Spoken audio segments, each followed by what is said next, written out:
निराकार ब्रह्म को सगुण साकार होने की क्या आवश्यकता पड़ी? क्योंकि भगवान का कोई अपना रूप नहीं होता।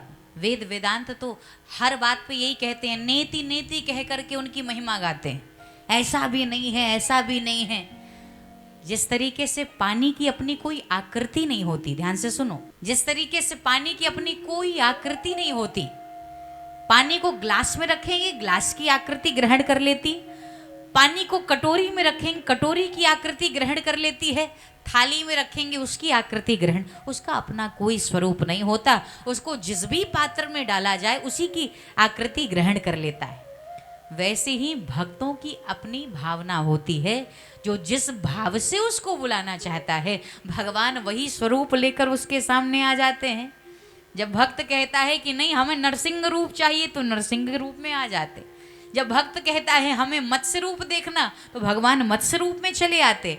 जब भक्त कहता है हमें कच्छप अवतार देखना तो भगवान कछुए के रूप में चले आते। भगवान वाराह बन के चले आते, भगवान राम बनकर चले आते हैं, भगवान कृष्ण बनकर चले। भगवान ने 24 अवतार लिया, और यहाँ तक 24 अवतार तो हम लोग कहते रहते हैं, लेकिन अपनी बहन की लाज बचाने के लिए द्रौपदी एक नया अवतार और ले लिया, वस्त्रावतार।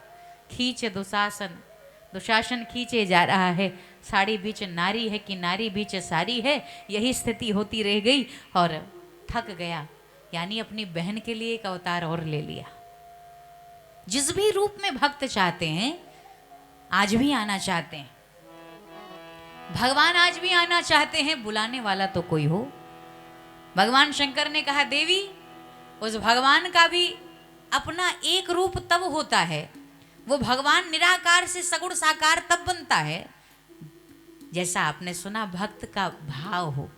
तो पानी कैसे एक ठोस आकृति ग्रहण करती है, पानी ऐसे तो किसी भी पात्र में रखी उसी की आकृति ग्रहण करती है, लेकिन जब टेम्परेचर -डिग्री हो जाता है तो बर्फ के रूप में पानी की भी अपनी एक ठोस आकृति होती है।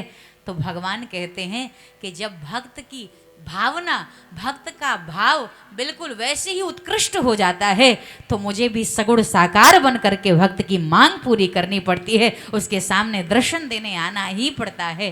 वो जिस रूप में बुलाता है हम चले आते हैं।